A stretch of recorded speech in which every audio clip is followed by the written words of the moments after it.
गुरु की बात बताई, अब संत की बात बता रहे हैं।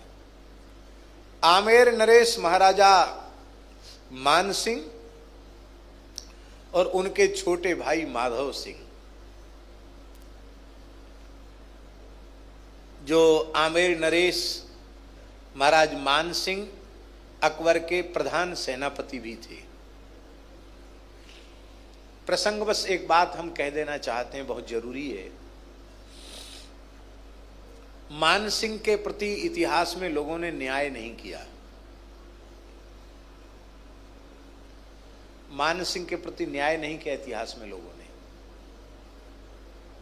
उसको बताया वो मुसलमानों से मिल गए, महाराणा प्रताप के विरोधी हो गए और अपनी बहन को अकबर के साथ विवाह दिया। इस तरह से उनके स्वरूप गौरव पर और आंच आती है, इस प्रकार से जो लोग कहते हैं। पर हम आपको एक बड़ी विशेष बात बताने जा रहे हैं। मान सिंह बहुत कुशल क्षत्रिय थे, बहुत कुशल राजा थे और बड़े भक्त थे। उन्होंने अपने मन में विचार किया कि क्षत्रियों में आपसी कलह है और फूट है। ये अपने अपने वर्चस्व के लिए लड़ रहे हैं, ये राष्ट्र के लिए लड़ने वाले हैं नहीं, और प्रयास करने पर भी ये एकजुट होने वाले हैं नहीं। ऐसी स्थिति में वैदिक सनातन धर्म और संस्कृति को बचाने का उपाय क्या है? तब उन्होंने यही उपाय सोचा कि इससे मिल संधि कर लेना ठीक है। और संधि में सशर्त संधि की बृजेंद्र सिंह जी, सशर्त संधि की अकबर से, बिना शर्त नहीं। शर्त ये थी कि युद्ध में हम पूरे पराक्रम से लड़ेंगे सेना को लेकर के, उसमें विजय आपकी हो मानी जाएगी, सीमा का विस्तार आपका माना जाएगा, पर लूटा हुआ जो माल है युद्ध से, जीता हुआ माल सामग्री, वो मान सिंह की मानी जाएगी। अकबर ने स्वीकार कर लिया। क्या लाएगा लूट के? सोना चांदी ले आएगा और क्या लाएगा। और मान सिंह इतने कुशल थे कि भारतवर्ष के अनेक क्षेत्रों में लड़ने गए, जहां जहां गए वहां के प्राचीन पांडुलिपियों को वो उठा करके ले आए, प्राचीन देव प्रतिमाओं को सुरक्षित किया। तो सनातन धर्म के जो आज पांडुलिपियां प्राचीन प्राप्त हैं, इसमें मान सिंह का बहुत बड़ा योगदान है। और जयपुर में बहुत बड़ा संग्रहालय बनाया धर्मशास्त्रों का, और उन्हीं की देन है। यदि वो न होते तो गोविंद देव जी, गोपीनाथ जी, मदन मोहन जी, ये सब जो विग्रह जो बच के चले गए यहाँ से ब्रिज से, औरंगजेब सबको नष्ट कर देता, ये जो बच के चले गए, तो इतने विग्रहों की सुरक्षा और मुगलों के अत्याचार से इस क्षेत्र को बचा लेना, ये उनकी कुशलता थी। पर इसको लोग समझते नहीं। मान सिंह बड़े भक्त राजा थे। उनके छोटे भाई माधव सिंह थे, और माधव सिंह की पत्नी थी महारानी रत्नावती, जिनका नाभाजी ने बड़े भाव से नाम लिया है, पृथ्वीराज नृप कुल बधू भक्त भूप रत्नावती। भक्त भूप कहा उसको। तो कथा पूरी नहीं कहना रत्नावती की, कथा आप सब जानते हैं। जब रत्नावती की भक्ति प्रमाणित हो गई, क्योंकि रत्नावती को समाप्त करने के लिए नरभक्षी भूखे शेर को उनके सामने छोड़ दिया गया था। वो खवासिन ने कहा, हे महारानी जू, सिंहजू पधारे हैं। महलों की, रजवाड़ों की भाषा ही ऐसी होती, इसमें जू लगाया जाता है। सिंहजू पधारे हैं। पर रानी की वृत्ति इतनी तदाकार थी, उसने मुड़ के देखा, कहा, अहो नृसिंहजू पधारे हैं। जैसे प्रहलाद की रक्षा के लिए भगवान नृसिंह आए, साक्षात नृसिंह भगवान आ गए हैं। उनके मुंह से निकलते ही सिंह में ही नृसिंह का प्रादुर्भाव हो गया। और फिर रानी ने चरण धोए, चंदन लगाया, माला पहनाई, आरती उतारी शेर की। वो तो नृसिंह भगवान है। चरणों में प्रणाम किया तो पंजा सिर पे रख के आशीर्वाद भी दिया। अब मान सिंह और माधव सिंह दोनों महल की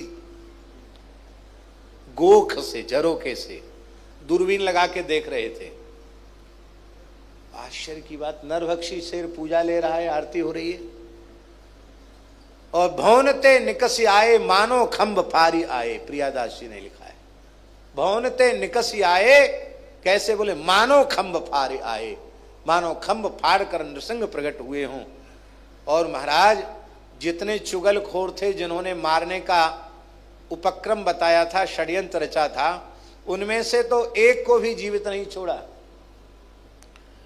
और माधव सिंह को छोड़ दिया, क्योंकि वो भक्ता का सुहाग है, इसलिए छोड़ दिया माधव सिंह को। और मान सिंह को एक थप्पड़ जमाया सिंह ने, तो उनकी कुर्सी सिंहासन उलट गया, वो नीचे हो गए, सिंहासन ऊपर हो गया।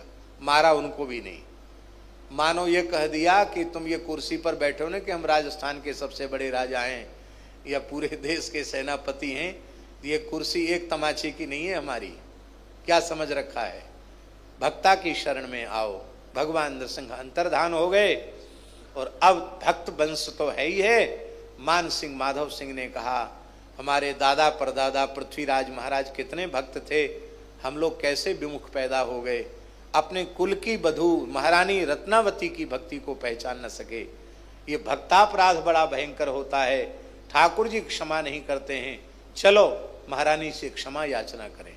महाराज जी स्पष्ट लिखा है कि भूमि पर लौटकर, जेठ लगते हैं, जेठ हैं मान सिंह जी और पति हैं माधव सिंह जी, दोनों ने भूमि पर लौटकर महारानी को साष्टांग प्रणाम किया। क्षमा करो, आप महान भक्तिमती हैं, आप हमारे अपराध को क्षमा करो। उन्होंने देखा नहीं, ठाकुर जी का श्रृंगार कर रही थी रत्नावती। खवासिन ने कहा, महाराज साहब प्रणाम कर रहे हैं। उन्होंने कहा, ये तो लाल जी का दरबार है, यहां राजा रंक का भेद नहीं है, तो सब दंडोत करते हैं, करने दो। कहा, ये रो रहे हैं, गिड़गिड़ा रहे हैं, क्षमा मांग रहे हैं, इनकी ओर एक नजर तो डाल दो। खवासिन ने कहा। तब रत्नावती ने कहा, एक और ये लगाए हैं, अब इन आंखों को, आँखियां कैसा है, नेह भरी, कैसी है, रूप के रंग रंगी मेरी अखियां, रूप के रंग रंगी, ये रूप के रंग में अखियां रंग गई हैं। अब ये आंखें दूसरी ओर देखने वाली, आहा, जिन आंखों ने नंद नंदन को देख लिया, अब वे आंखें दूसरी ओर जाने वाली नहीं, नहीं देखा। और वो प्रणाम करके चले गए, नहीं देखा। आओ उधर बेटा, हाँ ले जाना, उधर उधर ले जाना, उधर धनंजय माता जी को ले जाओ उनको।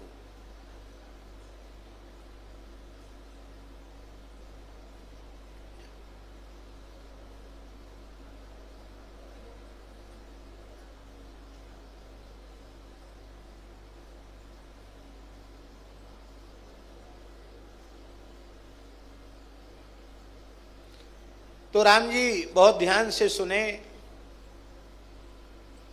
मान सिंह माधव सिंह भक्त हो गए। अब उधर लड़ाई में गए, काबुल गए, जाने कहां गए, बीच में समुद्र पड़ा, खाड़ी पड़ी, उसमें भी वही संकट आया कि अब जहाज तूफान चक्रवाती तूफान में फंस गया। और बोले चक्रवाती तूफान में फंसने के बाद बोले अब ये जहाज नष्ट होगा। तो जहाज के चालक ने महाराज जी बोल दिया कि अपने अपने इष्ट देव का ध्यान करो, अब हमने तो डांड रख दिया है, अब हमारे बस की बात नहीं है। सब घबराए, तूफान में जहाज फंस गया, सेना बैठी हुई है, महाराज मान सिंह बैठे, माधव सिंह बैठे हैं। तो मान सिंह घबराए, अब क्या होगा। माधव सिंह ने कहा कि अपने, हम लोग भक्त नहीं है ठाकुर जी के,